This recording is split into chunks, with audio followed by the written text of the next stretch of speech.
Ah! Yan o, binamano.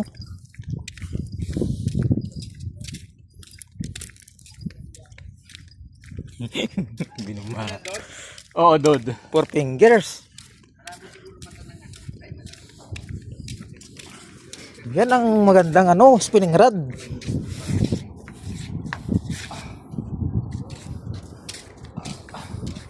Pamprito na to. Ito lang ang gagamitin ko. Ito lang uhuli. O, then dito, yung tensioner. Alin? Yung tensioner lang ang dito, no? O, ilang bearing ang papalitan? Ito. Ba't kasi nagkaganito ka na dapat contract? Yan nga naman siguro, kasi gumagano yan eh. Napasabit eh. Ganun ko lang bro, sa buhangin. Malapakas. Kasi once na doon sa kabila kagatin, puro likod. Mabuti ko. Ano ko na, ganyan, nasabitan naman ako. Poji yan, Poji, spinning rod. Spinning rod.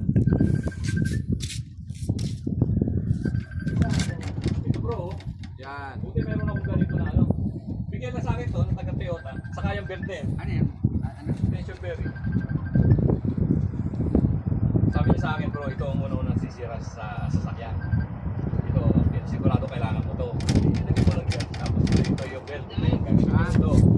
Pag 100,000 kilometer, palitan mo na, ito yung pamalit mo.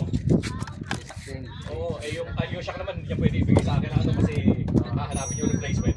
Pwede ito, shock, hindi mo lang pwede ibigay sa iyo itong ano niya. Ayos kasi ano? Yan nga spinning rod eh. Ninggit ako eh. Ha? Spinning rod. Gusto ko bibilin eh. Yung kasama ko. Ganyan? Ito. Pero mura lang yan. pero telescopic siya na spinning rod. Hindi na siya tanggal. Ano na siya? Ah, yung di ano? Telescopic na siya pero Yung spinning 3 rod. meters? Oo. Wala na ngayong ano, pilot ang lumalabas, ang pangit.